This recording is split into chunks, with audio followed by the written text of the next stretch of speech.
par eux. Et puis un sujet dont on parle peut-être un peu moins souvent, qui est la question du design.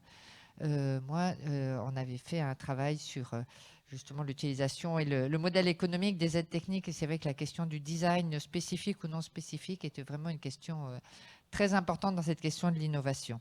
Mais aujourd'hui, on est aussi beaucoup sur le deuxième sujet qui nous importe, c'est la question de l'accessibilité. De l'accessibilité de l'information. Je rejetais un coup d'œil sur le rapport de Philippe de Normandie, qui est quand même, alors qu'il a fait avec Cécile bien sûr, sur cette question de l'information, sur la possibilité d'y avoir accès, de la connaissance de ces aides, et puis de la question de l'accessibilité financière à ces aides techniques. Qui est quelque chose de majeur parce que, vous savez, moi je suis élue à la santé. La santé, il y a cette très belle définition de la santé qui dit que c'est ce qui permet à chacun de réaliser toutes ses compétences propres.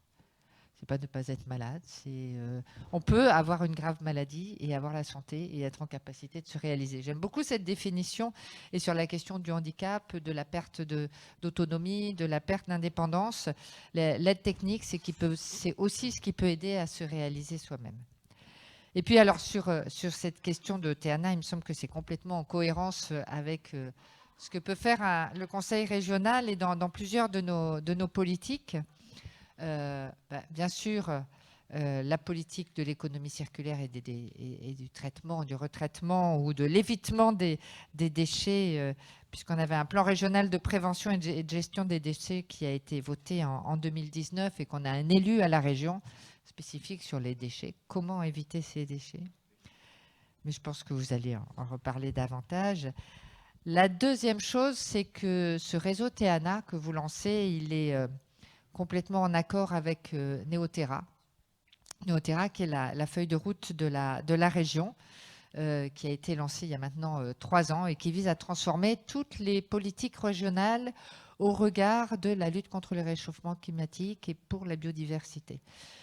Comment est-ce que toutes nos politiques, que ce soit dans la formation, que ce soit dans l'aide aux entreprises, que ce soit dans les transports, on les transforme et on les réoriente pour que soit elles luttent contre ces fléaux, soit elles nous permettent de nous y adapter. Et c'est vrai que le réseau TEANA, il est bien en plein dedans quand on va recycler, quand on va éviter de jeter et éviter de fabriquer. Il me semble qu'on est en plein dans ce sujet.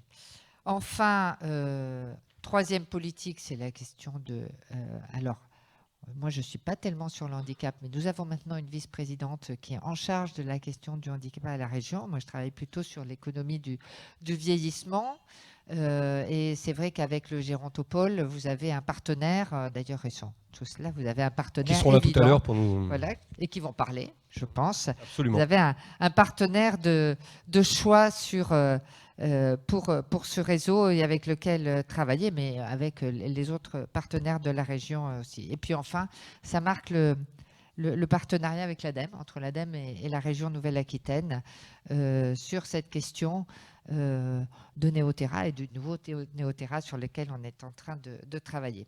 Voilà, je pense qu'on est dans une politique essentielle parce qu'elle touche les plus fragiles d'entre nous et que justement, elle vise à les aider à pouvoir se réaliser eux-mêmes et à offrir à la société à eux-mêmes le meilleur d'eux-mêmes. Et je pense que pour ça, c'est vraiment non seulement un très beau réseau, mais je pense que c'est une politique ambitieuse et qu'il faut continuer à mener. Je vous remercie. Merci beaucoup François Janson, on peut vous applaudir.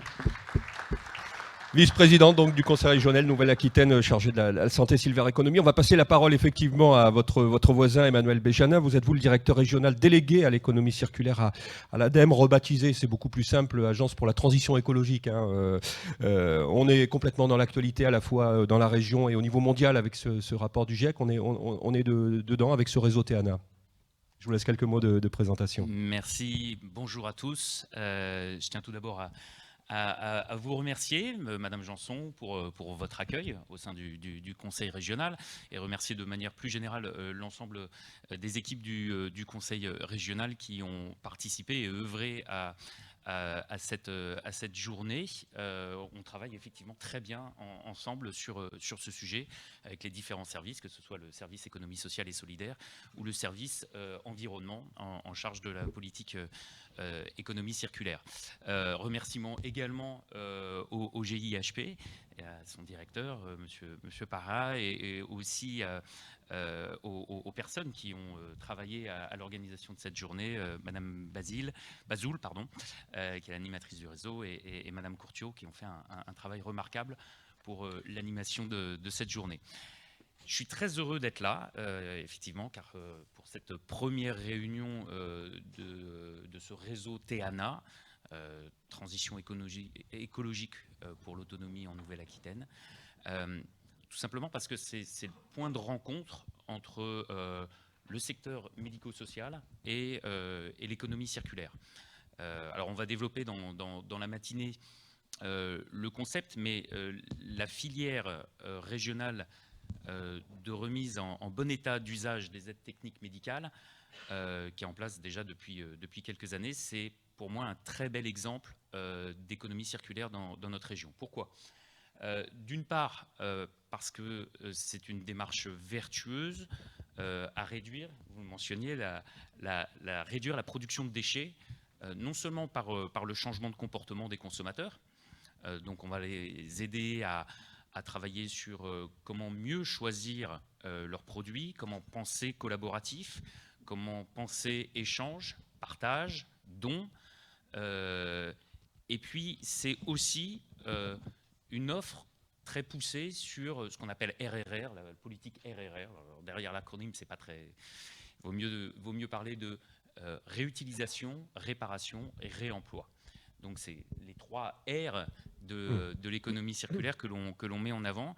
Et c'est travailler à la prévention des déchets, à la prévention de production de déchets, mais c'est travailler aussi en amont à une réflexion avec les partenaires, avec les metteurs sur le marché, pour aller un petit peu au-delà de la prévention des déchets, c'est-à-dire travailler sur l'éco-conception des produits, travailler à comment améliorer l'empreinte environnementale de chacun de ces produits, comment travailler également sur l'économie de la fonctionnalité, où on va travailler sur l'usage du bien en lien avec les usagers, bien évidemment, plutôt que la propriété de ce bien, et travailler sur les concepts d'écologie industrielle et territoriale. Les déchets des uns sont la matière première des autres. Donc c'est tout cet ensemble qui va des metteurs sur le marché aux usagers et également à la gestion à l'évitement de la production de déchets, mais également à la gestion de ces déchets et éventuellement à leur recyclage. Donc ces éléments-là, bien évidemment, c'est la raison d'être de l'ADEME, qui vise bien évidemment la minimisation de l'empreinte environnementale par la réduction de la production de déchets. Mais dans économie circulaire, il y a également le terme économie. Et moi, ce que je trouve remarquable dans ce réseau, c'est qu'il propose également un modèle économique qui non seulement permet à un plus grand nombre de bénéficiaires de disposer d'aides techniques médicales avec un coût abordable. Moi, je me réjouis de voir qu'on arrive à peu près à 30% du prix neuf qui est proposé. On y reviendra par la suite, hein, mais ça participe évidemment à l'accès à l'autonomie pour le plus grand nombre. Et ça participe aussi à ce qu'une certaine population, vous le disiez, les plus fragiles, puisse avoir accès à ces aides techniques médicales. Mais au-delà de ces éléments économiques, c'est aussi un moyen de renforcer l'économie locale par la création de valeur ajoutée qui est propre au territoire et la création d'emplois qualifiés. On parle là de collecteurs, valoristes, donc qui vont caractériser l'ensemble des matériels. On parle de personnes qui vont réparer, qui vont reconditionner ces aides techniques, donc des métiers qualifiés. Puis on parle également d'ergothérapeutes qui vont participer au bon usage de chacun de ces matériels. Alors c'est qu'un début, mais moi je suis déjà assez impressionné sur les chiffres qui sont déjà, qui traduisent déjà au travers des 5 structures sur lesquelles on a pu collecter un certain nombre d'éléments. 177 points de collecte, plus de 6500 aides techniques qui ont été collectées, 33 tonnes de déchets qui sont évités, et puis, je le mentionnais, c'est aussi 12 emplois, 12 ETP qui ont été créés sur le sol de Nouvelle-Aquitaine et qui participent à cette économie. Donc on voit bien que on est pleinement dans les objectifs de l'économie circulaire, au travers de politiques qui réduisent l'empreinte environnementale et la production de déchets, mais qui participent également à l'activité économique de nos territoires.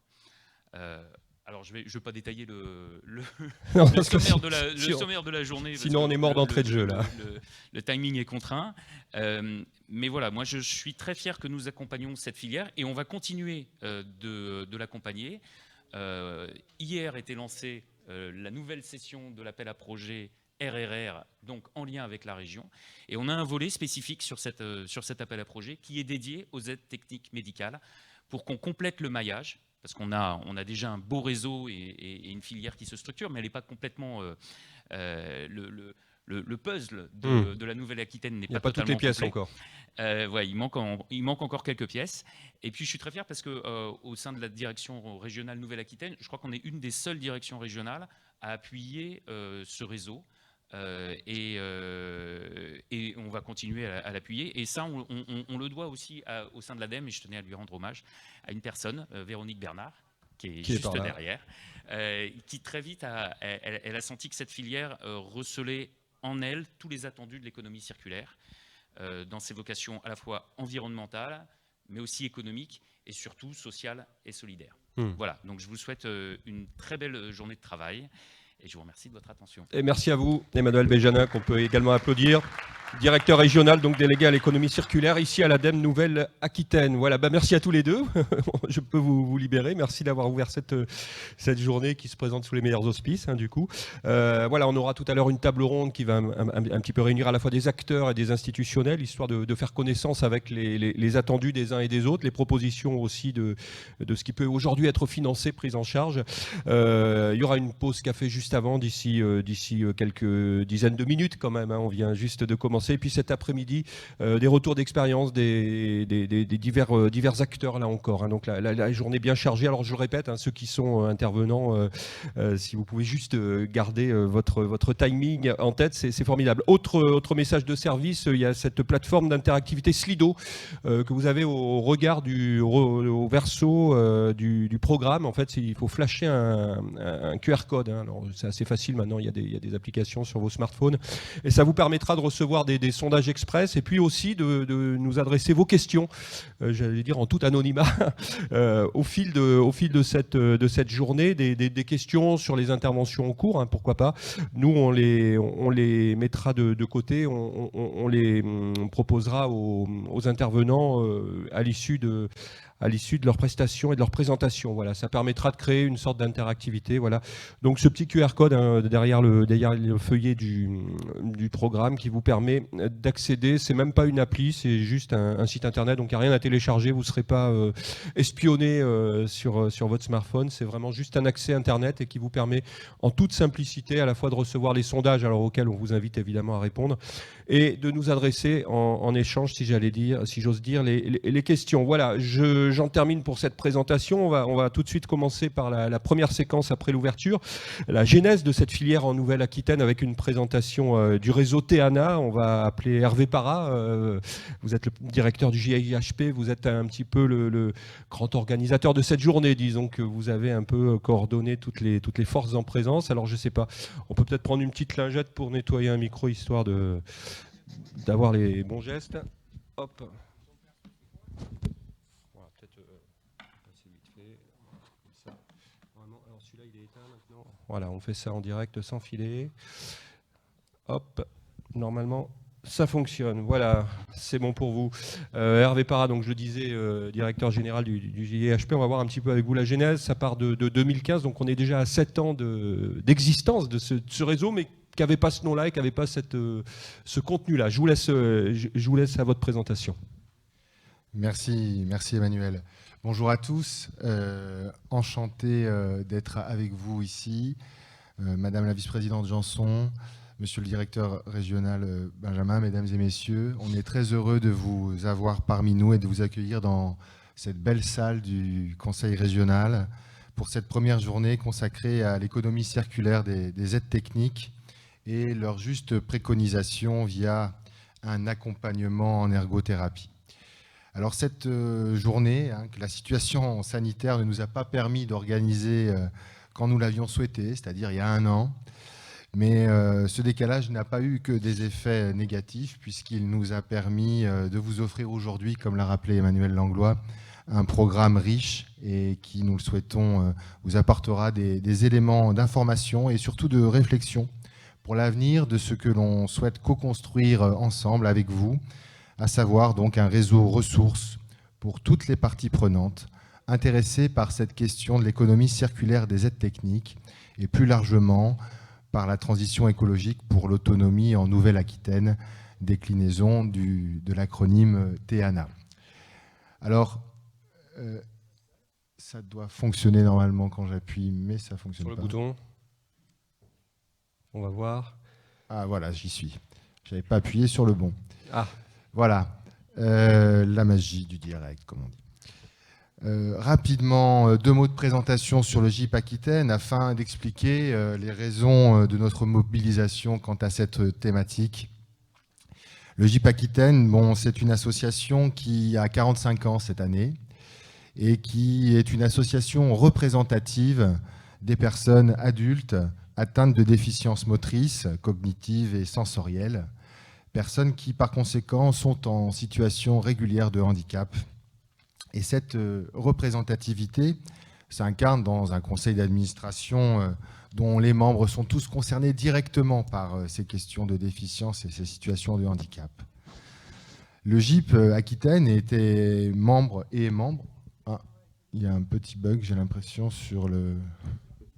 Ah non, c'est juste sur ces écrans-là. Non, c'est juste là. Là, Ah, ça marche parfaitement. Là. On a tout... Très bien. Le GIP Aquitaine est membre du réseau national des GIP, 13 GIP en métropole et en Outre-mer. Alors c'est important de le situer. Alors c'est un peu... Voilà. C'est important de situer ça puisque, comme toute association, le GIP est porteur d'un certain nombre de valeurs que je vais vous rappeler très rapidement ou vous indiquer pour ceux qui ne le connaissent pas. Donc les valeurs du GIP sont les suivantes. Créer les conditions de possibilité du libre choix de vie pour les personnes qui sont concernées par les limitations fonctionnelles importantes. Faire changer le regard de la société sur les personnes et en particulier en mettant en avant leur potentialité. Et enfin, Madame Janson le disait dans son introduction, militer pour l'avènement d'une accessibilité généralisée telle qu'elle est notamment décrite dans la loi 2005.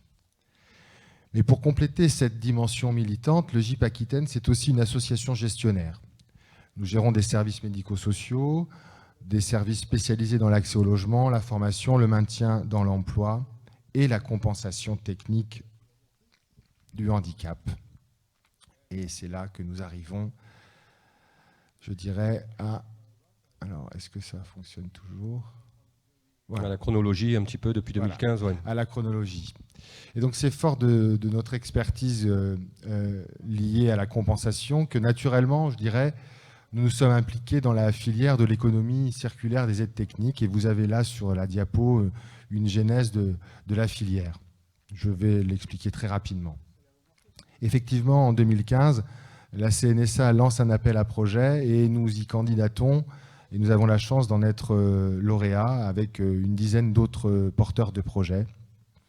Et ainsi, nous avons pu lancer une étude exploratoire quant à la réalisation d'un modèle novateur de collecte, de reconditionnement et de remise en circulation des aides techniques en Gironde, associé naturellement à une juste préconisation. Et je le rappellerai tout au long de mon intervention, c'est un point extrêmement important. Nous avions constaté en effet un certain nombre de difficultés qui ont été bien relevées dans le rapport de Normandie-Chevalier et que je reprends très rapidement. D'une part, un manque de connaissances générales des personnes qui pouvaient utiliser et profiter des aides techniques, tout comme des professionnels, de l'étendue des solutions qu'elles pouvaient apporter.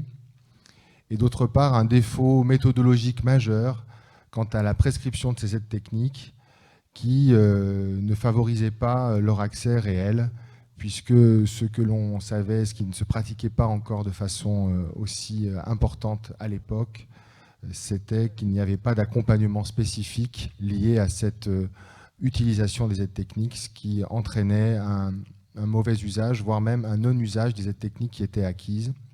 Et c'est ainsi qu'on avait pu, dans le cadre de cette étude, on avait pu identifier qu'un quart des aides techniques qui avaient été achetées n'étaient pas utilisées par les bénéficiaires et qu'elles restaient simplement dans un placard.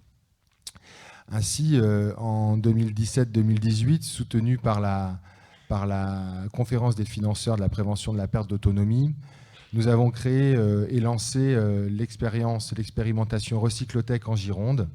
Je ne vous la présente pas plus en détail puisqu'elle fera partie, elle sera cet après-midi également présentée, ainsi que 3 autres dispositifs cet après-midi.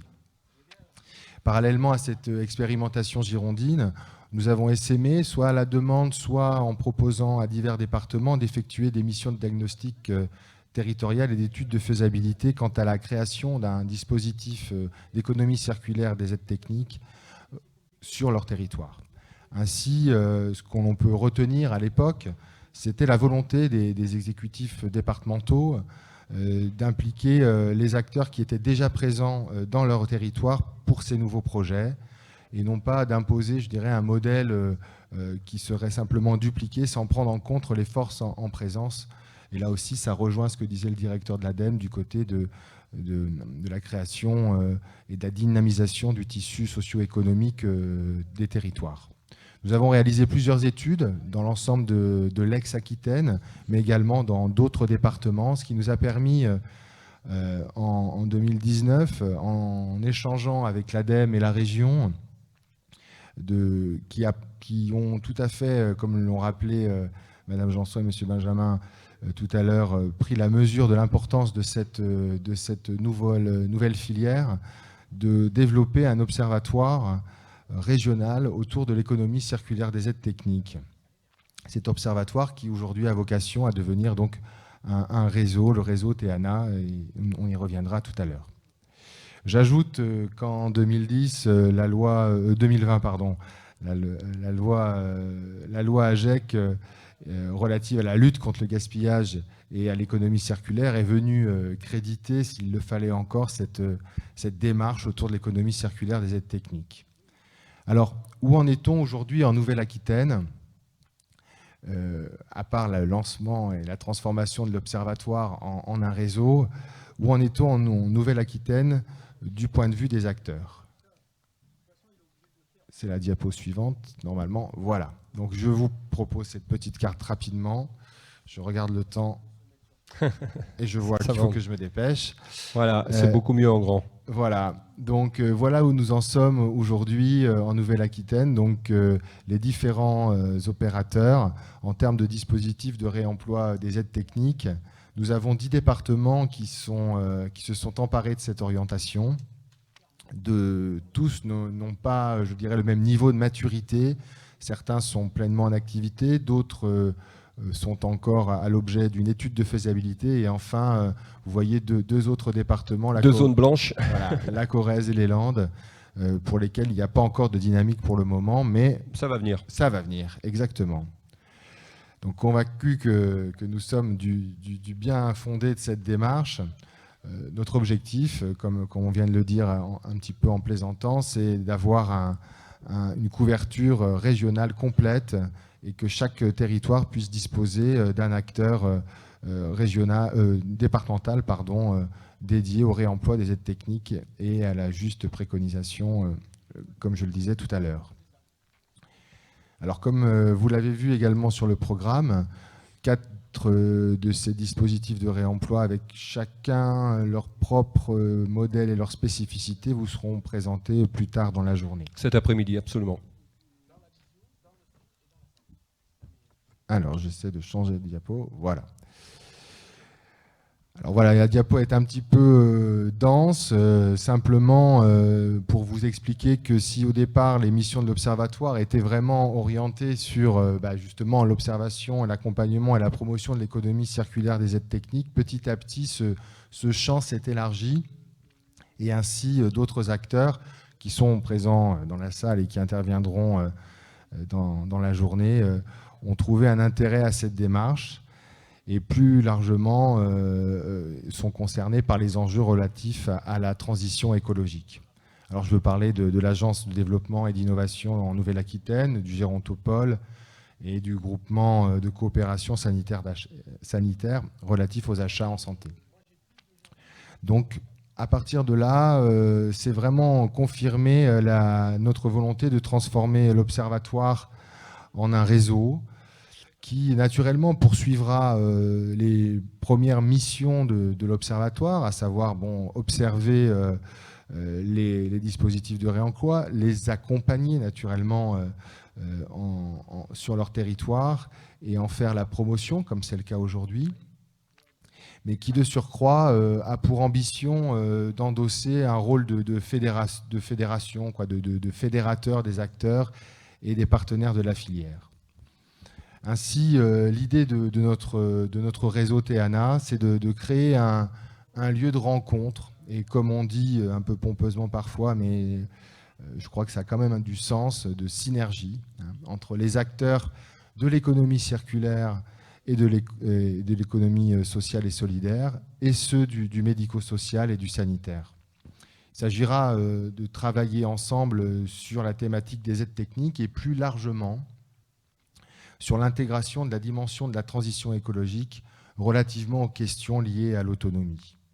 D'où ce choix du nom pour le réseau TEANA, donc le réseau vers la transition écologique pour l'autonomie en Nouvelle-Aquitaine. Merci beaucoup, Hervé Parra du GIP Akita, pour vous applaudir, absolument. Vous allez passer la parole à Cécile Chevalier, qui est avec nous. Alors, je ne sais pas si vous voulez, il y a des petites lingettes, si vous voulez. Alors, je vous laisse le faire, parce que moi, j'ai qu'une main de libre, et je vais sortir toute la boîte en une seule fois. Donc, voilà, vous pouvez passer un petit coup. Je vais enlever celle-là pour l'instant. Le micro qui était allumé. Voilà, donc Cécile Chevalier, vous êtes chargée de mission aux aides techniques et à l'habitat de la CNSA, la Caisse nationale de solidarité pour l'autonomie, qui est à l'origine, on l'a vu avec Hervé, de l'appel à projet lancé en 2015. Et vous êtes surtout le auteur d'un rapport avec Philippe de Normandie, chirurgien du handicap, sur les aides techniques pour l'autonomie. Donc tout à fait indiqué pour venir nous parler ce matin. Je vous laisse la parole, Cécile. Alors, je suis ravie d'être ici, je suis ravie d'être à Bordeaux parce qu'effectivement, ça fait depuis longtemps qu'on travaille avec Bordeaux, avec le GIHP sur l'économie circulaire des aides techniques. Et je suis ravie d'être ici dans une journée organisée sous la tutelle du Conseil régional avec une certitude qu'on a à la CNSA depuis qu'on travaille sur le sujet, c'est que ce qui s'est passé, cette transition qui s'est passée entre 2015, 2016 et 2022, qui est, on peut se le dire, en fait, un parcours non négligeable. Elle s'est passée parce qu'il y a eu une implication des collectivités territoriales, notamment des conférences des financeurs de la prévention de la perte d'autonomie. Alors, je vous laisse, comme avec Hervé, nous montrer. J'espère que ça va. Voilà. Yes. Alors, Philippe de Normandie, je le citais comme co-auteur de ce rapport essentiel. Du coup, donc, on a vraiment eu un point de bascule sur l'économie circulaire des aides techniques avec la loi pour l'adaptation de la société au vieillissement qui date de décembre 2015, qui a été votée en décembre 2015 et qui prévoyait que les conférences des financeurs de la prévention de la perte d'autonomie, qui sont en fait sous la présidence du conseil départemental et la vice-présidente du directeur de l'ARS, travaillent sur différents axes, notamment sur les aides techniques et notamment sur les aides techniques, travaillent à des modes innovants d'accès et de mise à disposition. On était dans quelque chose qui n'était pas, et qui n'est d'ailleurs toujours pas obligatoire, ce ne sont pas en fait des compétences ou des missions obligatoires pour les conférences des financeurs, mais bien en fait des axes d'intervention possibles. Et on a vu dans de nombreux départements, dans de nombreuses conférences des financeurs, des actions sur les modes innovants de mise à disposition des aides techniques. Le petit coup de pouce qui a pu être donné certes par l'appel à projet et par en fait les 10 poissons pilotes qui ont été retenus dans le cadre de l'appel à projet ont permis de donner des orientations très rapidement, de prendre des risques, de prendre de vrais risques en fait dans ces projets-là. En 2015-2016, on ne savait pas encore si ça allait fonctionner, jusqu'où on irait et quelles seraient les orientations qui seraient prises. Aujourd'hui, on fait le constat d'un changement de culture qui est en train de se faire en France sur les aides techniques. On a vraiment fait tomber le tabou d'une aide technique, quand elle est rentrée chez quelqu'un, elle ne ressort pas pour aller chez quelqu'un d'autre. Ce tabou-là, il est tombé aujourd'hui et il est tombé tellement qu'il se concrétise. Alors, je dois viser très mal. C'est bon. Yes. Hop. Pardon. Hop. Je suis désolée. En fait, je navigue entre plein de diaporamas depuis quelques jours. Du coup, je crois que je me perds dans mes... Là, on a du benchmarking, comme on dit, entre les différents pays. Je ne suis pas sur les bons... Je voudrais revenir en arrière. Yes. Là, on est à la première. Oui. Du coup, il s'est concrétisé par un point qu'on va développer tout à l'heure, qui est en fait l'inscription dans le code de la sécurité sociale, dans le code de santé publique, pardon, de la remise en bon état d'usage des dispositifs médicaux à usage individuel, parmi lesquels on compte les aides techniques. Donc l'inscription dans le code de santé publique, que oui, c'est faisable, qu'on peut, en toute garantie pour les utilisateurs, et dans un système qu'on peut structurer, organiser, avoir en fait des aides techniques qui sortent d'un domicile individuel et qui vont dans un autre domicile individuel. Dans ce travail-là, dans ce virage un peu forcené qu'on est en train de vivre, alors vous voyez qu'à propos de forcené, je m'énerve un peu sur la télécommande, mais c'est bon, on y arrive. Du coup, en fait, dans ce virage un peu forcené qu'on est en train de vivre, on a pu s'appuyer sur effectivement un benchmark à l'étranger, puisqu'on a démarré aux années 2015 et on avait quelques décennies de décalage avec nos collègues, nos pays européens, les pays européens d'Europe du Nord ou d'Amérique du Nord. Deux exemples qui nous semblent importants parce que dans tous les cas, dans les travaux qu'on a conduits à la CNSA, ils nous ont apporté des enseignements forts. Aux États-Unis, l'économie circulaire des aides techniques a été travaillée depuis avant 2000 avec la mise en place d'une loi en 98 qui a été renforcée, entre guillemets, avec des missions qui ont été renforcées en 2004. Et en 2004, tous les États en fait, des États-Unis avaient obligation de mettre en place des programmes pour avoir des projets de réemploi, de réattribution des aides techniques, avec une graduation dans les missions, mais dans tous les cas, une obligation pour les États de travailler sur le sujet. Et un autre point fort du système américain, ça a été le fait que le travail, le déploiement se fait au niveau des États, donc quelque chose un peu décentralisé, hein, au regard en fait, de l'ensemble des États-Unis, mais avec un travail de structuration, de modélisation, d'organisation, de proposition de cadres et d'appui à la construction de modèles économiques qui est travaillé pour l'ensemble des États-Unis avec la création du Pacitan Center, qui appuie, comme propose de le faire le réseau TANA pour la région Nouvelle-Aquitaine, les porteurs de projets, qui permet de travailler aussi des modèles, de travailler aussi des procédures pour avoir une garantie. Donc cette idée, en fait, que le déploiement se fait au niveau local, mais qu'il y a des choses qui doivent être à travailler, à consolider sur un niveau, en fait, probablement au niveau de chaque État.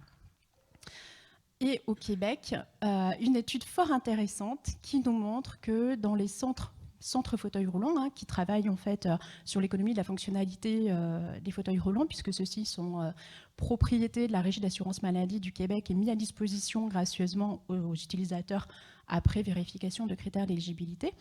Une étude a été faite avec des résultats surprenants mais très très très significatifs. Cette étude montre que les professionnels qui travaillent dans les centres montrent 2 points de faiblesse majeurs.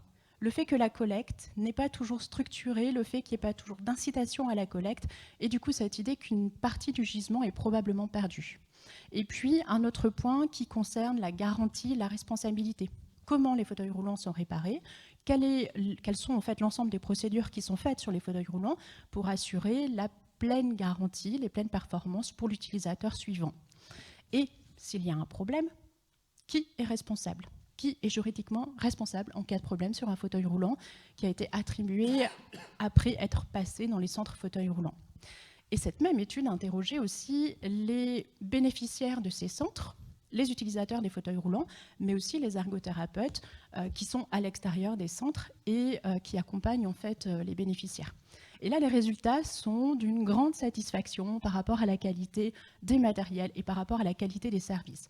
Donc en fait, on voit bien que les gens qui travaillent dans les structures pointent des faiblesses qu'il faut prendre en compte directement quand on construit notre système français, et que ces faiblesses en fait sont à prendre en compte pour dire ok, vous êtes parti 20 ans devant nous, mais nous directement on va mettre ça en fait dans notre copie, mais que malgré tout, malgré ces faiblesses-là, il y a un niveau de satisfaction élevé des utilisateurs. Et partons de la bonne énergie qu'on a en France et en même temps de ce que nous montrent en fait nos collègues à l'étranger. On arrive à un petit entrelac de textes assez récent, puisque là, le plus ancien dont on va parler, c'est la loi de financement pour la sécurité sociale de 2020, donc de décembre en fait 2019 pour l'année 2020, qui, comme on le disait tout à l'heure, a créé la notion de remise en bon état d'usage des dispositifs médicaux, dont les aides techniques, et a inscrit en fait cet élément-là dans le Code de santé publique. La remise en bon état d'usage dans la LFSS est conditionnée au suivi d'une procédure définie et à la réalisation par des centres habilités. La remise en bon état d'usage est possible pour des catégories de dispositifs médicaux définis par arrêté ministériel. Une fois qu'on a dit ça, la loi donne le cadre général et ensuite il faut le décliner. La déclinaison est en train de se faire. Elle est vraiment en fait, il y a pas mal de textes en fait qui sont en train de se travailler de front. Le décret, il y a un décret de procédure qui est, on va dire, sous presse, qui est dans les dernières étapes en fait avant de permettre sa publication, qui est en train de se faire pour pouvoir dire comment, sur quelle base va être définie la procédure nécessaire pour la remise en bon état d'usage des dispositifs médicaux et comment se fera l'habilitation des centres. Pas grande surprise, vous l'avez sur la diapositive. Pour définir la procédure, le choix a été fait de s'appuyer sur une norme AFNOR.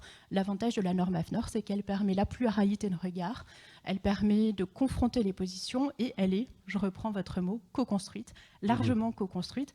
Hervé en est témoin, Claude Dumas aussi, puisque on était ensemble en réunion toute la journée mercredi dernier, sont présents dans le tour de table des fabricants, des syndicats de fabricants, des distributeurs, des syndicats de distributeurs, des associations représentatives, Envie Autonomie, le GHP Aquitaine, le CERA, la DSS, la CNSA, etc. Donc on a vraiment un ensemble en fait, d'acteurs autour de la table pour travailler cette norme. Petit avis à la population, comme toute norme, il sera prévu une étape de consultation publique. Donc je compte sur le réseau Théana pour relayer l'information aux acteurs et sur chacun d'entre vous pour apporter en fait, vos contributions au moment de la consultation publique sur la norme. La norme avance, on est dans le projet, le calendrier est toujours celui d'une publication avant la fin de l'année, donc on espère en fait qu'on n'aura pas différents aléas, on espère qu'on n'aura surtout pas d'aléas sanitaires qui vont faire que tout ça prendra du retard. C'est en tous les cas le calendrier à l'heure actuelle. L'habilitation des centres, elle sera très très liée au respect de la norme AFNOR. Donc il y aura en fait un autre texte réglementaire, pas un autre texte réglementaire, mais c'est au moins le travail de procédures qui vont être faites pour pouvoir en fait finalement mailler le territoire avec des centres habilités. La liste des dispositifs médicaux définis par arrêté est aussi en cours d'écriture à la direction de la sécurité sociale. Et tous ces textes réunis nous donneront, alors j'ai repris le terme technique puisque c'est le sujet qui nous occupe, mais ça peut être pour des dispositifs médicaux aussi au-delà des techniques d'ailleurs. On sera quand même surtout sur les aides techniques avec un focus sur les fauteuils roulants, on y viendra tout à l'heure. Donc tous ces éléments-là, quand ils sont réunis, permettent en fait d'avoir ce qu'on nommera les dispositifs médicaux et techniques remis en bon état d'usage. Et ces DM et techniques-là pourront avoir un financement au titre de l'LPPR, donc un financement par l'assurance maladie obligatoire, dès lors que toutes ces conditions seront réunies et que les tarifs, donc la LPPR, la liste des produits et prestations remboursables, prévoira des tarifs spécifiques. Pour ceux d'entre vous qui sont du secteur médico-social, vous avez dû entendre parler des travaux autour de l'évolution de la nomenclature, de la tarification des fauteuils roulants et plus largement des véhicules pour personnes handicapées dans la LPPR.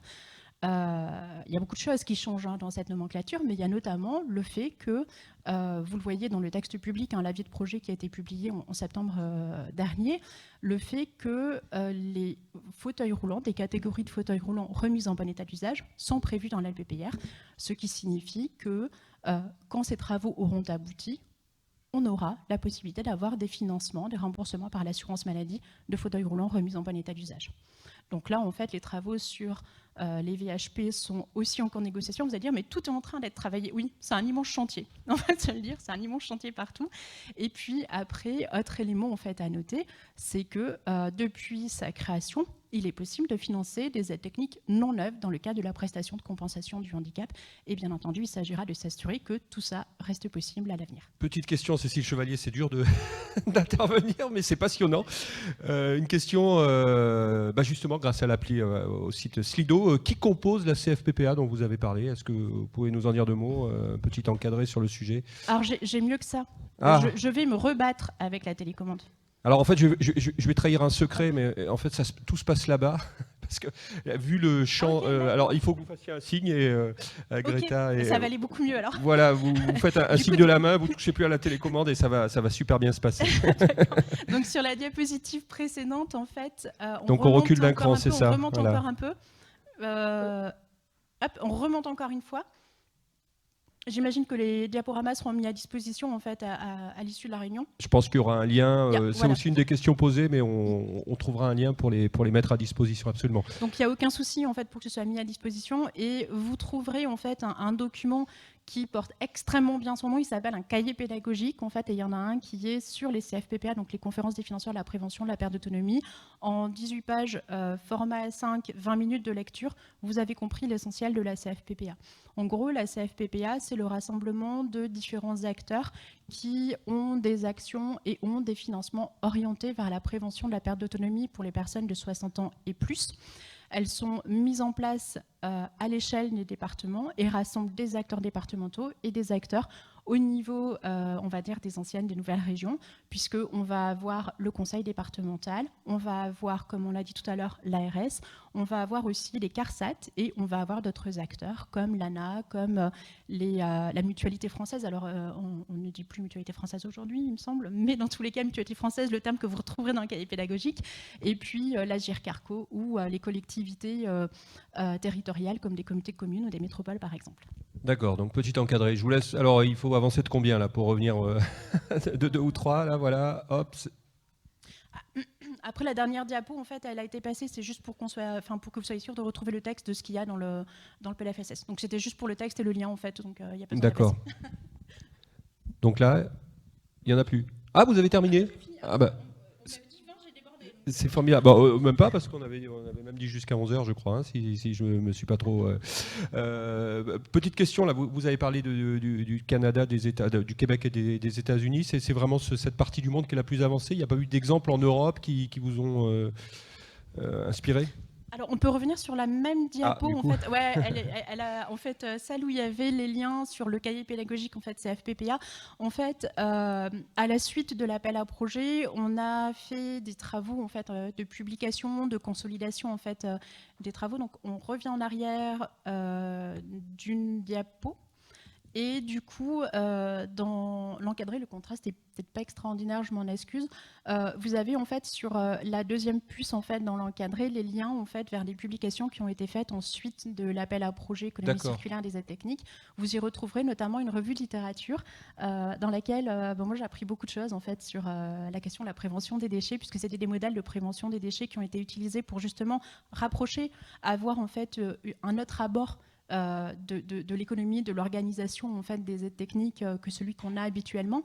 Et vous y retrouverez aussi le benchmark des différents pays. Il y a des exemples suédois qu'on prend aussi régulièrement en, fait, en exemple. Je les ai pas mis dans la diapo parce que en, fait, en Suède, il y a des travaux assez récents qui ont été faits par le pays sur leur mode d'attribution, leur modalité, globalement le système d'attribution des aides techniques. Les travaux sont plus récents et du coup, on s'en est pas forcément inspiré pour guider nos bonnes pratiques. Mais un petit peu de suspense, un petit peu de patience à tous. L'IRDES, en fait, donc, qui travaille sur, qui fait des études en fait, sur la santé, a actuellement un projet qui s'appelle Compatec, qui est la comparaison des modèles d'attribution des aides techniques dans différents pays européens. Ils avaient prévu d'aller au Québec, mais il paraît en fait qu'il y a une crise sanitaire en fait, sur la durée du projet, donc ils ont annulé en fait, leur voyage au Québec. Mais en fait, ils vont comparer différents systèmes, les systèmes anglais, belges, suédois, allemand, je crois. Et en fait, on espère que cette étude-là pourra aussi nous apporter des enrichissements pour travailler et affiner notre modèle français. Alors on parle des aides techniques, on pense effectivement aux fauteuils roulants, aux béquilles. On pense moins au logiciel et à l'accès au logiciel. On parlait ce matin d'ergonomie avec Madame Janson, enfin de design. Alors là, on n'est peut-être plus dans le recyclage, je ne sais pas, mais en tout cas, on est quand même dans cette logique de l'autonomie. Je dis ça parce que vous m'en avez parlé dans votre présentation quand on s'est parlé tous les deux. Je suis désolée, du coup, j'ai perdu le fil de la question. Non, je disais, il y a aussi, les aides techniques, c'est aussi les logiciels, tout ce qui est virtuel aujourd'hui, toutes les applications. Là-dessus aussi, il faut travailler, quoi. Ça fait partie un peu de vos travaux? Oui, la question de l'accessibilité des applications, des logiciels, de l'accessibilité des outils numériques, en fait, font bien sûr partie du champ de la compensation technique. C'est des sujets, en fait, qui sont éminemment importants, parce que c'est vrai que on peut se le dire, en fait, en France, on a un niveau d'aboutissement, un maillage de compétences pour que les personnes aient accès aux aides techniques à la mobilité dont on n'a pas à rougir. Par contre, sur les aides techniques à la communication, j'ai envie de dire qu'on se place quand même sérieusement dans les peut faire mieux. C'est valable pour les personnes qui ont des troubles sensoriels, mais c'est aussi valable pour les personnes qui ont des troubles de la parole, du langage ou du souffle. Après, sur là, les travaux, en fait, quand on parle des techniques, nous, on le pense vraiment dans un champ extrêmement large. On inclut, en fait, toutes les aides techniques qui vont être utiles pour le maintien à domicile, qu'elles soient ou pas remboursées par l'assurance maladie, comme les aides techniques pour s'installer dans la baignoire ou dans la douche, comme les aides au transfert, comme les aides pour cuisiner, pour préparer un repas, pour prendre le repas, et aussi, justement, les aides techniques pour la communication. Après, par rapport à ça, en fait, quand on est sur des outils numériques ou quand on est sur des matériels très spécifiques, et là, l'exemple en fait qui me vient en tête, c'est la question des plages braille. On peut avoir besoin de compétences assez spécifiques. Enfin, typiquement, les plages braille, aujourd'hui, la plupart du temps, en fait, si une plage braille est cassée et que c'est le problème d'une cellule braille, donc l'ensemble de 6 points, on va dire, qui peut sortir ou rentrer en fait pour faire le caractère. En gros, en fait, la plage braille est renvoyée en fait au fabricant et c'est lui qui remplace les cellules. On est sur quelque chose qui est extrêmement spécifique. Donc du coup, on voit bien en fait que dans ce travail-là, il y a des choses qui vont se faire tout à fait en proximité, de façon massive. Les fauteuils roulants prennent beaucoup de place parce que c'est inscrit déjà aujourd'hui et qu'il y a les travaux d'évolution en fait du financement par l'assurance maladie. Parce que c'est quelque chose en fait. On va se le dire, on parlait d'économie tout à l'heure, et oui, les questions d'économie aussi quand on parle d'économie circulaire, parce que c'est quelque chose en fait qui, en budget annuel, se compte en centaines de millions au niveau de l'assurance maladie obligatoire. Les autres aides techniques tiennent une place économique bien plus faible. Pour autant, il faut les prendre en compte, il faut travailler l'économie circulaire de ces produits-là. Et tout à l'heure, il a été question en fait d'équiper mieux les personnes à budget, d'équiper les personnes défavorisées, de permettre aux personnes défavorisées d'avoir accès à des aides techniques. Il y a un autre enjeu. Alors pour le coup, on en a parlé, on prend assez souvent cet exemple en fait avec Philippe quand on parle en fait du niveau d'équipement des personnes. C'est que en fait, il y a un enjeu d'équipement plus qualitatif de certaines personnes. Est-ce que vous avez vu des personnes âgées qui sont avec quand même plutôt une faiblesse musculaire, mais qui sont en fait en établissement, en EHPAD ou en résidence autonomie? Est-ce que vous avez vu beaucoup de ces personnes âgées installées sur des fauteuils légers? Souvent, alors oui, c'est des fauteuils légers, ok, la plupart du temps, sauf si on a du positionnement, mais on n'est pas sur des fauteuils les plus légers. Donc du coup, la question qu'on peut se poser, puis on n'est pas forcément sur des fauteuils électriques, même si certains auraient tout à fait en fait les compétences au niveau sensoriel et cognitif de conduire des fauteuils électriques. Donc il y a aussi cet enjeu de comment on peut qualitativement équiper mieux des personnes qui aujourd'hui sont sur des choses un petit peu standards. Est-ce qu'on n'a pas une opportunité de pouvoir proposer du matériel dont on va dire « Ah, il est peut-être un peu moins performant que quand il était neuf ». Yes, maintenant la performance du moins performant aujourd'hui de ce matériel-là versus l'équipement standard, on a un delta positif. Donc du coup, il y a aussi tous ces enjeux-là en fait qu'il faut avoir en tête. Et là, on balaye bien tout le champ des aides techniques. Il y a une question, vous y avez un peu répondu, là, de l'association Trisomie 21, qui nous demande s'il est beaucoup question des personnes à mobilité réduite, des fauteuils roulants. Est-ce qu'on peut préciser le champ des aides techniques concernées? Je crois que vous avez un peu fait le tour. Il y a d'autres choses auxquelles on ne pense pas forcément en première intention? Dans le train ce matin, en fait, en venant, je travaillais à une note justement sur les aides techniques à la communication, puisque ça fait partie des sujets sur lesquels en fait on est en train de travailler. Et un des points que je mettais en fait sur cette note-là, c'était le fait que les outils numériques, accompagnés ou non de logiciels, pouvaient être utilisés dans le cadre d'autres besoins, notamment pour des personnes qui ont des troubles intellectuels, psychiques ou des TND, donc des troubles du neurodéveloppement. Dans le cadre des plans autisme, on a beaucoup vu se développer, on a vu tout au moins en fait se développer, et peut-être pas suffisamment essaimé, ça c'est une autre question, l'utilisation d'outils numériques et de logiciels pour pouvoir avoir du séquençage des activités. Je ne sais pas en fait si vous imaginez en fait être parent, avoir en fait 2 ou 3 enfants à la maison et avoir un enfant auquel il faut dire tu prends ta chaussette gauche, tu mets ta chaussette gauche, tu prends ta chaussette droite, tu mets ta chaussette droite, tu prends ton pantalon, tu mets ton pantalon, et le dire au rythme de l'enfant, avec le petit frère qui peut-être est derrière. Et du coup, aujourd'hui, en fait, on voit se développer des applications, des logiciels qui vont devoir avoir besoin d'un support, que ce soit tablette, montre connectée, smartphone, travailler pour être simplifié potentiellement. Tout ça, en fait, c'est des choses en fait, qui doivent être affinées situation par situation, mais qui permettent de guider l'enfant. Sans signe d'agacement, parce qu'à un moment, en fait, la tablette, on peut lui faire répéter 5 fois, tu mets ta chaussette gauche, elle ne va pas changer de ton, hein, et qui vont pouvoir proposer un renforcement quand le chose sera fait, quand l'enfant va valider, yep, ça y est, j'ai fait. Donc du coup, en fait, il y a tout un champ à travailler. On a vu des choses se passer dans le cadre des plans autisme. Probablement, moi j'en suis absolument convaincue que on a quelque chose, une marge de progression, on va dire, collectivement à faire en fait sur ces outils-là pour les personnes qui ont des troubles mentaux, alors troubles mentaux, hein, c'est pas pour prendre un mot arriéré, c'est en fait les mots qu'on a dans la classification en fait internationale du fonctionnement et du handicap. Donc c'est en fait qui regroupe les troubles psychiques, intellectuels, cognitifs. Et on a probablement tout un champ en fait à développer, mais de la même façon que je le disais tout à l'heure, on a en fait un maillage de compétences et un niveau de compétences pour les aides techniques à la mobilité qui est assez serré. On n'a pas le même maillage en fait pour les aides techniques pour les personnes qui ont des troubles sensoriels. On n'a pas le même maillage et pas la même spontanéité de recours pour les personnes qui ont des troubles psychiques ou cognitifs ou intellectuels. Donc il y a tout un champ encore à travailler à ce niveau-là. Question là, à l'instant, la position des constructeurs, j'imagine des distributeurs aussi par rapport aux aides techniques. C'est Revatec qui nous posait la question, ils seront là cet après-midi de la Creuse. Vous voulez répondre ou Hervé Parra? Je ne sais pas si vous avez un avis là-dessus, Cécile Chevalier. La position des constructeurs Ouais. par rapport à la remise en bon état d'usage, par rapport à l'économie circulaire? Par rapport à ce nouveau pan de l'économie finalement, puisque pour l'instant on était sur du neuf, vous l'avez souligné, et si on se met sur l'occasion de la deuxième main, est-ce que les constructeurs vont pas tirer un peu la...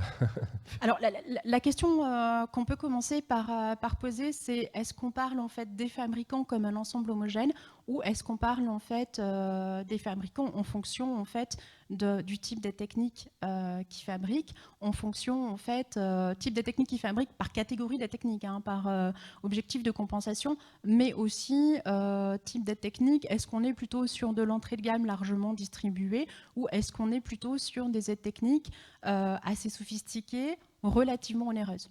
On a en fait des positions qui sont très différentes. Alors là, je vais me permettre, c'est quelque chose de totalement anecdotique, mais qui montre en fait qu'on a aussi d'autres générations de fabricants qui arrivent. Et du coup, en fait, alors ils sont pas bretons, mais ils sont pas non plus en fait de Nouvelle-Aquitaine. Je vais citer en fait un fabricant en fait nantais. Il s'appelle Orthopus, et en fait le principe et le modèle d'Orthopus, en fait, donc ils font de la robotique, hein, et pour vous donner une petite idée, en fait, un des cofondateurs d'Orthopus était un des cofondateurs d'Aldebaran, qui est du coup un des deux papas du robot Nao. On connaît tous, hein, le petit robot Nao. Donc en fait, autant dire, en fait, ils font de la robotique. Au niveau, quoi. Voilà. C'est bon, hein, ils ont dû commencer dans un garage à un moment pour se faire plaisir, mais là, en fait, ils sont plutôt très, très bons. Et en fait, leur principe, en fait, c'est de travailler sur des propositions de robotique de compensation de la motricité du membre supérieur. On pense à la mobilité, on pense pas forcément aussi à quelque chose qui permet d'utiliser son membre supérieur, y compris pour les personnes qui ont des troubles neuromusculaires ou qui ont des atteintes neurologiques ou autres, en fait, qui limitent la mobilité des bras.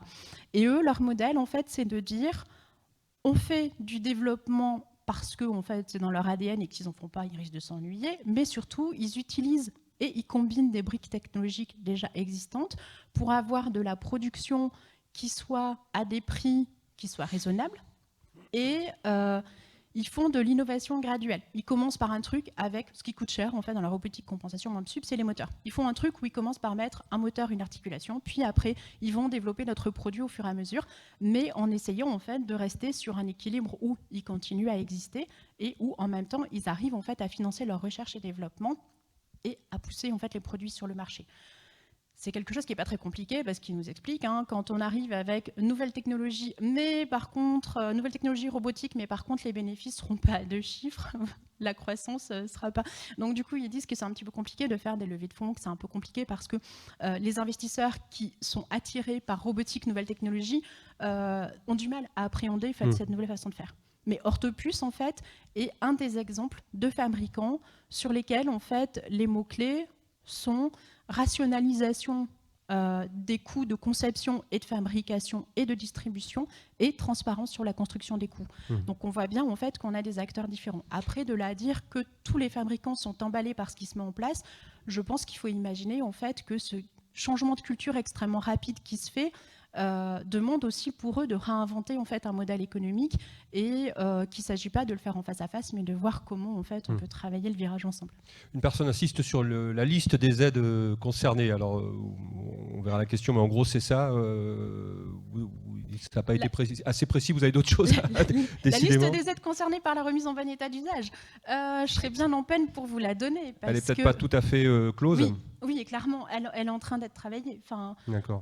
Non, là en fait, c'est pas du tout par langue de bois ou par quoi que ce soit. C'est que en fait, les choses sont en train de se faire. Vous l'avez tous compris. Si on dit que la remise en bon état d'usage est citée dans la nouvelle nomenclature, enfin dans ce qui est en train d'être travaillé comme nouvelle nomenclature pour les VHP, ça veut dire qu'ils vont être dedans. Hein. Pour les véhicules pour personnes handicapées, ça veut dire qu'ils vont être dedans. Après, en fait, qu'est-ce qui va être fait? Tout ça, en fait, c'est en train d'être travaillé. Comme c'est un énorme chantier, tout est en train d'avancer. Dans tous les cas, en fait, il y a une attention qui va être portée et qui est rappelée par les associations et les professionnels pour s'assurer en fait qu'on ne crée pas en fait d'obstacles ou de faux blocages en fait parce qu'on aurait loupé un truc. Il y a une attention là-dessus. On nous demande aussi si la discrimination par l'âge n'est pas une des raisons des problèmes de financement. La discrimination par l'âge des personnes âgées, puisque quand on parle de handicap, on ne parle pas forcément que de personnes âgées. Est-ce que ce n'est pas une raison des problèmes de financement qu'on a aujourd'hui? Alors, on ne peut pas me dire qu'il n'y a pas de difficulté de financement pour les personnes en situation de handicap qui parfois en fait ont des parcours longs, ont besoin de faire de l'avance de frais en fait sur des sommes importantes et même si le reste à charge final n'est pas énorme, en fait le fait de faire l'avance de frais ça peut parfois être bloquant pour certaines personnes ou pour certaines familles. Donc du coup en fait on ne peut pas dire qu'il n'y a pas de difficulté pour les personnes en situation de handicap, mais c'est évident qu'on a un problème majeur sur le financement des aides techniques pour les personnes âgées. Ça fait partie des points en fait qu'on avait clairement posés en fait avec Philippe dans le rapport. Enfin, après la question qu'il faut se poser, c'est alors autre chantier en cours. Peut-être pas balayer tous les chantiers en cours, mais pour le coup, on aura fait le tour comme ça. Dans la loi de financement pour la sécurité sociale en fait pour 2022, donc celle qui a été votée en décembre dernier, il a été parlé du 100% autonomie. Le 100% autonomie, donc, qui sera applicable à partir du 1er janvier 2024. Donc il faut un petit peu de patience, mais un petit peu de patience parce que vous en doutez, avec tous ces travaux en cours, en fait, il faut réussir à les conduire et les conduire correctement. Et donc du coup, dans la LFSS pour 2022, il est parler de ce qu'on nomme le 100% autonomie et qui est le fait d'avoir des aides techniques pour lesquelles en fait, on s'assurera qu'il n'y ait pas de reste à charge. Il y a eu le 100% sur les audioprothèses qui permet d'augmenter le niveau d'équipement notamment pour les personnes âgées, sur les audioprothèses en fait, qui sont dites de classe 1, qui sont essentiellement utilisées pour les personnes qui ont une presbyacousie, donc des difficultés liées à l'âge, qui ne vont pas forcément répondre aux besoins de quelqu'un qui aurait une surdité en fait, congénitale ou arrivant jeune dans la vie avec une surdité assez atypique et puis avec des besoins d'écoute très spécifiques. Là, on ne sera peut-être pas forcément dans le 100% autonomie, mais presbyacousie, on a quand même en fait, la possibilité d'équiper pas mal de personnes âgées. L'idée, c'est de reproduire ça sur d'autres catégories d'aides techniques. Et là, en fait, sur les réflexions qui sont en cours, alors je peux vous le dire parce que ça a été dit en fait en copie le 23 février dernier, en copie nationale, et puis le diaporama en fait est largement diffusé.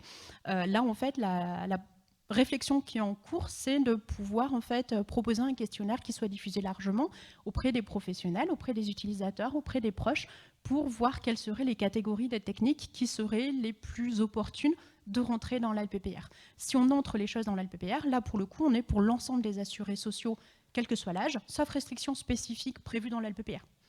Typiquement, les poussettes en fait, évolutives, c'est jusqu'à 16 ans. C'est pas après.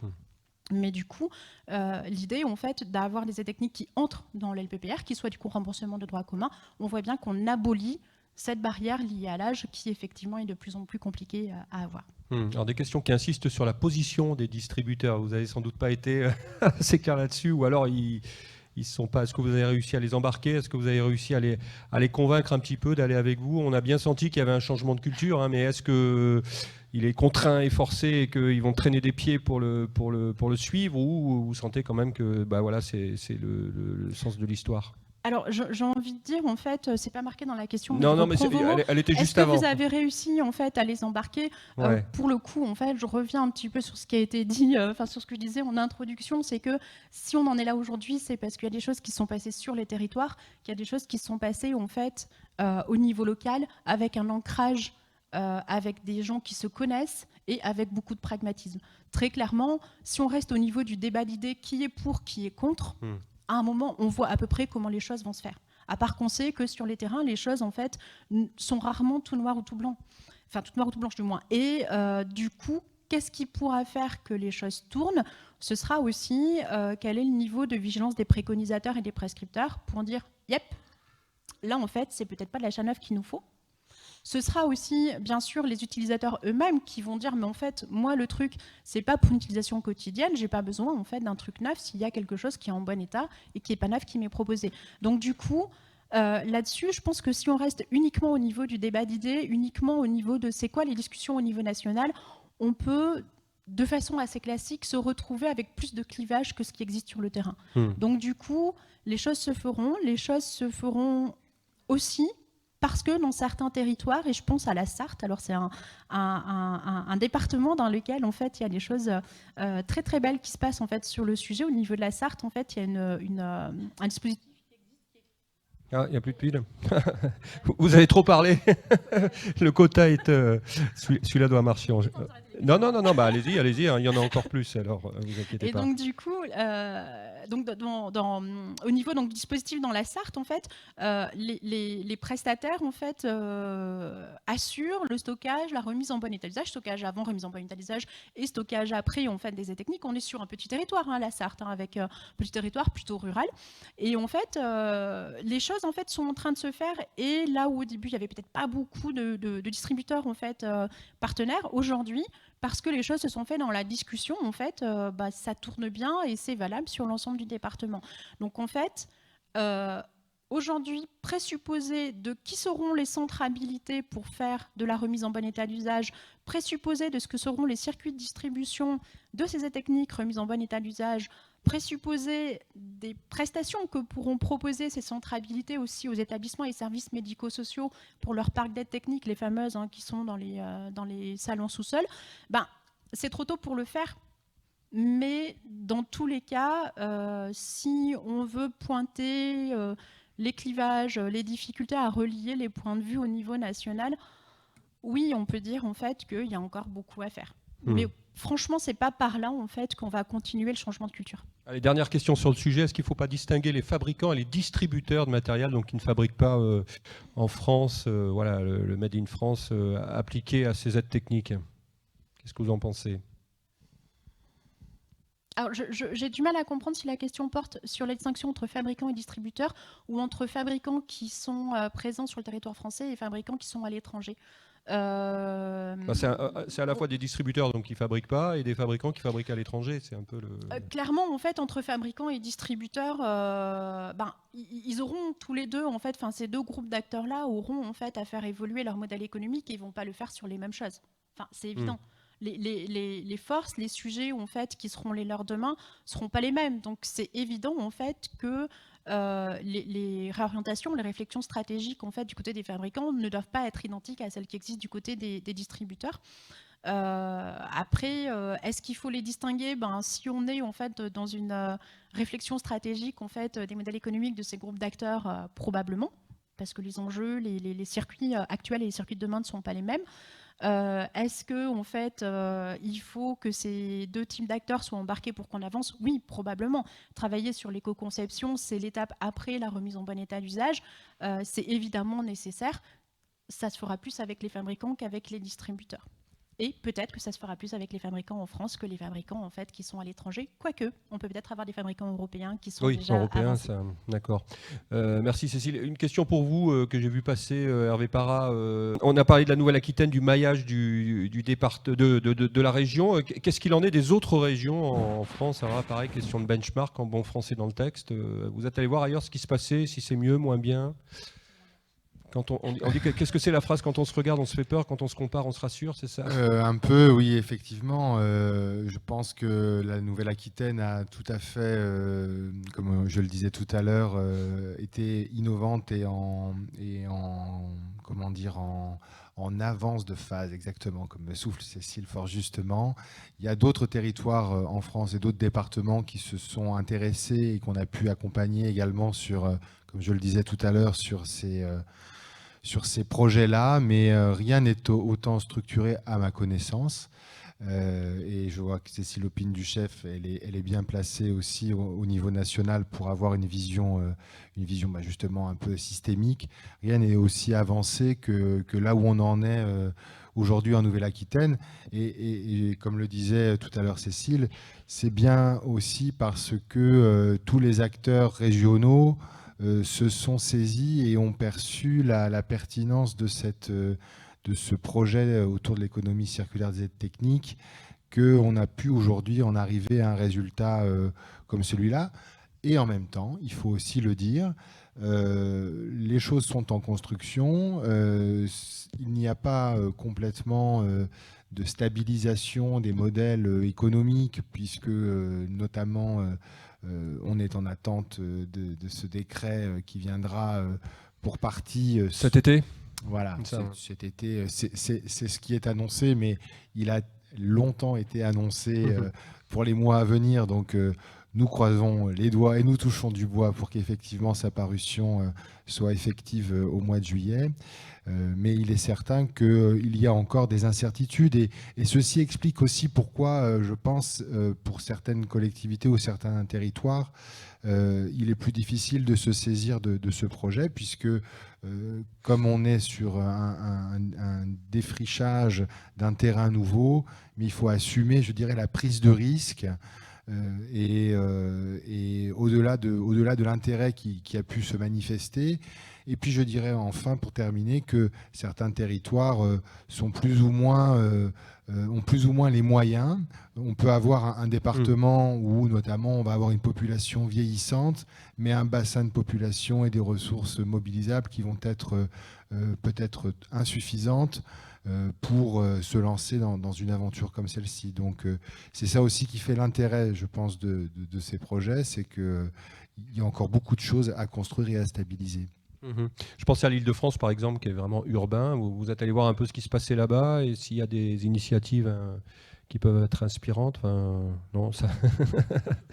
Cécile Chevalier, un dernier petit mot. Enfin, c'est une question, ça se trouve, il n'y a rien à dire là-dessus. Mais, non, il n'y a rien à dire de plus, en fait, sauf qu'à notre connaissance aussi, en fait, ce qui se passe en Nouvelle-Aquitaine est loin devant, en fait, sur ce qu'on observe comme niveau de structuration et niveau de structuration à grande échelle, en fait.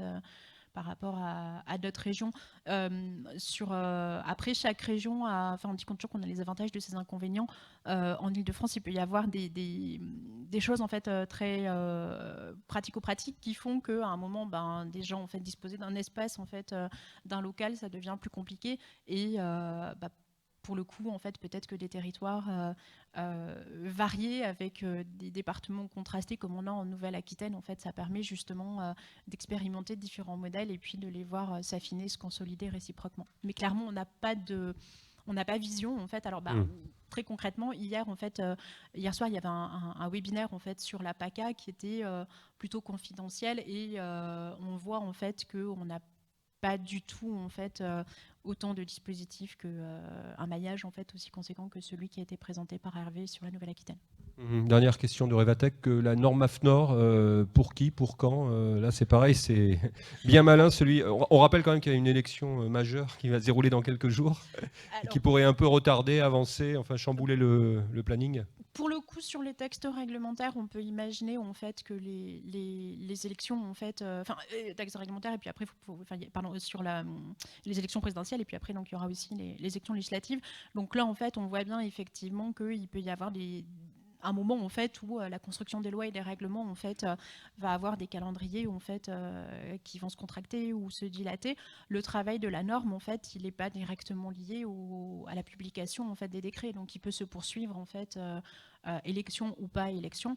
L'enjeu en fait, c'est celui de l'avancée, de la construction vraiment de ce contenu de la norme. Hein. C'est toujours des documents quand même assez techniques.